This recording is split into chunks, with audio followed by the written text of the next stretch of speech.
Okay, today I want to talk to you about food intolerance and how to identify it, how to test for it, and learn to identify foods that when you eat them they create immune responses in your body that can be detrimental, create symptoms. And they might not show up for up to 72 hours. So there's food allergies and there's food intolerance. A food allergy shows up immediately, within minutes of eating a food. You know that that food that you ate, the symptoms that you're experiencing are related to that. And with a food intolerance, it might take up to 72 hours to experience, and the symptoms manifest differently. So rarely do we remember what we ate 3 days ago, let alone just yesterday, to identify, correlate what you're experiencing with what you ate maybe 2-3 days ago. But what happens when you eat certain foods that you're intolerant to, the most common are glutens, which are in wheat, rye, oats, and barley. And it could be soy protein, and that's in a lot of products that people eat. It can be dairy, especially pasteurized dairy. It can be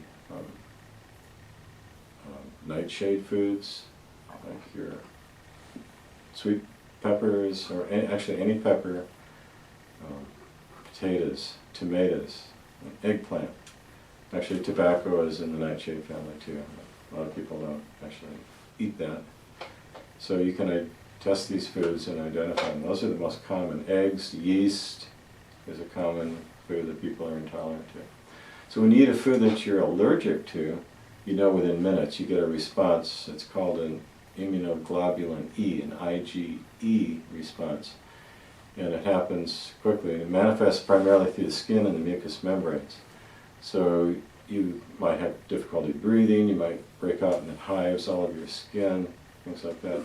The food intolerance response is immunoglobulin G, IgG. And that takes longer to manifest, and it manifests primarily in the blood itself. And it can cause a clumping of the red blood cells, called rouleau, which decreases the surface area for oxygen transport from your lungs out to the tissues of the body. And it can create other problems with the thickening of the blood, things like that. So you might not correlate those symptoms with what you've been eating. And the half-life of these immunoglobulins, which are antibodies, is 21 days for the IgG, which again is related to the food intolerance response. And so in 3 weeks, half of those are still in the blood. 3 weeks later, half of those are still in the blood. So it takes about 10 half-life cycles to completely wash it out of the blood from experiencing just one meal with that food that you're intolerant to. And if you're eating more than one of those frequently, these immunoglobulins build up in the blood. So they build up to a point where they start to trigger the release of histamines from mast cells, which are immune cells in our body. Histamines are inflammatory in nature in the body. They create inflammation. They act as an excitatory neurotransmitter in the nervous system. They excite your brain and hype you up on that level. And then histamines are the most stimulating substance known in the body to the adrenal glands. So they're whipping the tired horse. And you get these histamines again because the immunoglobulin G is built up to such a high level, because you've been eating foods, maybe a lot of them, and frequently, and they're building up in the blood, causing mast cells to produce the histamine. So you get all these symptoms of high levels of histamine in the body, and people rarely do they correlate it with foods that they've been eating. Now the IgE, the anaphylactic, or the food allergy type response, the half-life is like 2.5 days. So it washes out of the blood a lot quicker than the IgG, food intolerance. So the way we test to find out if these foods are biocompatible with your body is we'll test a muscle, usually one of the muscles related to the stomach acupuncture meridian. Every skeletal muscle in the body is linked to an acupuncture meridian, or it's like a circuit, an energy highway on the body. So there's several muscles related to the stomach, and we'll be testing pectoralis major clavicular muscle, which is right in here. And we want to start with a strong muscle, and then we'll put the substance in question on the tongue, and we'll retest. And if that muscle remains strong, the body's saying that it's okay.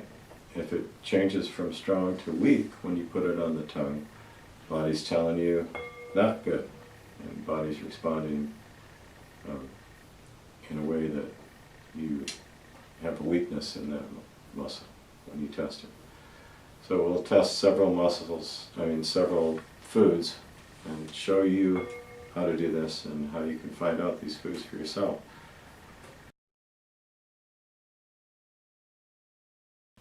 Okay, now we're going to show you how to muscle test using principles of applied kinesiology. And as I mentioned earlier, we're going to test the pectoralis major clavicular muscle. That's related to the stomach acupuncture meridian. And you can actually use any muscle in the body, because when you have a food that you're intolerant to, place on your tongue, it causes a global weakness of all the muscles in the body.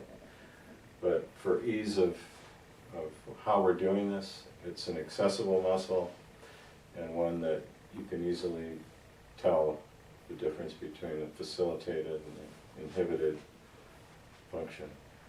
So what we're going to do is start with this muscle. We have our person hold their arm up and turn the palm out away. And the muscle we're testing, let your arm come down. It goes from the humerus across over the clavicle, attaches right in here. So I'm going to have him hold his arm and don't let me push. And it's good and strong. Okay? Bring this arm up. You check both of them, turn it down. Stabilize here so I don't tilt his whole body. Hold strong, and that's strong. Okay, good. So we've got two muscles that are testable. Okay. So now what we're going to do is test them several common offender foods. And what I'll do is put a sample of each on the tongue, and then see if you can still hold that muscle strong like you did. So I'm going to start with this one. I'm not going to tell you what it is. Stick your tongue up, please, a little farther. Good. And the body gets it through the taste buds into the brain immediately. Bring this arm up, and don't let me push that way. Hold strong, and he can't hold strong. It doesn't lock like it did. Oh. You can tell the difference, right? Yeah. Okay, now wipe that off your tongue, please. And just drop it in here, away from the body. Okay, I'm going to put a couple of these on there so you can get them. So that was gluten. That was vital gluten flour. Gluten is a protein that is formed in wheat, rye, oats, and barley when you make anything with the flour. So the act of kneading it creates the glutens. So they're really difficult for people to digest, especially if you don't have a strong enough hydrochloric acid production, which should be down to about 1.4 pH. And if it's not 2.5 or below, then you can't digest, you can't make pepsin and gastrin in the stomach to digest proteins, including the glutens in wheat, rye, oats, and barley. So you have large peptides, they're unbroken down protein complexes that get into the body, into the blood, and then the body sees them as foreign protein and creates these antibodies to them in response. So the gluten itself damages the lining of the small intestine where you absorb the nutrition, and it creates a condition where you can't get the nutrition out of your food or your supplements. So it's really important that you identify this, and if you're intolerant, get it out of your diet. So as we get older, we get weaker digestion, and it makes it harder to break these foods down where we might have been able to more adequately when we were younger. As we get older, it gets more difficult. So I'm going to check another food. Stick your tongue out. Actually, I need to show you in between. You wipe that off the tongue. Let's retest and see if we still have hold. Okay, still got a strong muscle, strong indicator muscle. Stick your tongue out and put this on there. And bring your arm back up, please. And hold strong. And you remain strong on that. You can wipe that off, please. And that was corn. That was organic corn, not your commercial biotech genetically modified corn. He was okay with corn, not okay with the gluten. All right, and this is organic corn. Okay, the next one I'm going to test farther. Okay, bring your arm back up. And out, hold strong. Hold. And that's okay. You can wipe that off. That was dairy. That was non-fat dry milk, pasteurized dairy. And he's okay with that. So his immune system is okay with that. He's not going to create these antibodies if he has that. Okay, and next one. Stick your tongue out. Bring your arm back up. Hold strong. Hold real strong. Okay, see how you can't lock that arm? That was soy. Okay, go ahead and wipe that off. Soy protein is really difficult for a lot of humans to break down. And so if you can't break it down, it's going to create these peptide chains that, again, get into the body. The immune system sees them as foreign protein and creates antibodies to them. So, soy is also a thyroid inhibitor. The isoflavones in soy are endocrine disruptors, especially to the thyroid gland. And your thyroid controls everything, including digestion. So there's a kind of a double whammy there if you're eating these foods. Okay, now I'm going to check some other foods, and I'm going to take a piece of these. Take your tongue out and bring your arm up. And don't let me push. Hold strong. Okay, hold real strong. He's good and strong. You can spit that out, please. And that was pepper, red pepper, which is in the nightshade family. Put this on your tongue, bring your arm back up, and hold strong, real strong. Okay, he's weak on that, and that's tomato, also in the nightshade family. Put your tongue out, and bring your arm back up. Hold strong. You are trying, right? Hold strong.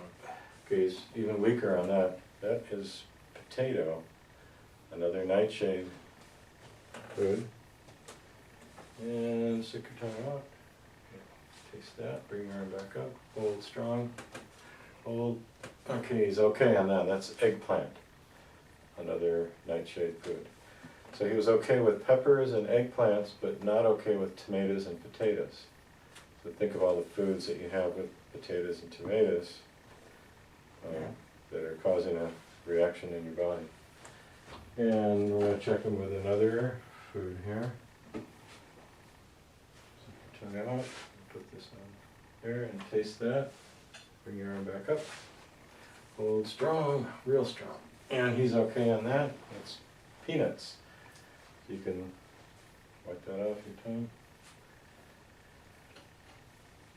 And that's how simple it is to test these foods. You make sure you have a strong, this could be any muscle in the body, but make sure it's strong. Bring this one up in the clear. I'm using the pectoralis major clavicular, also because it relates to the stomach, which is more closely related to what we're testing with the foods in the diet. So when you weaken on a food like this, we recommend people go off of it for at least 3 months to give the body time to wash those antibodies out of the blood, and then retest and see if the body still weakens. There's certain foods that you'll be weak on no matter how long you stay away from them and come back to it. Some things you just had too much of it, and any food that you eat will create these immune responses, because anything that you take in until it gets humanized in the liver, broken down in the gut, and then taken to the liver for processing, is considered foreign or other than the body. So anything that you eat, your body will make these immunoglobulins to a certain amount. certain foods, you make a bunch of them, ones that you test weak on. So even if you're eating fairly healthy foods, if you eat them all the time, don't give your body a break, these accumulate, because again they have the IgG, immunoglobulin has a 21-day half-life. So it takes about 3 months for it to wash out of the blood. So this is how easy it is, and you can test each other, your friends. Just make sure you have strong muscle. Some people do it with an arm pull-down test.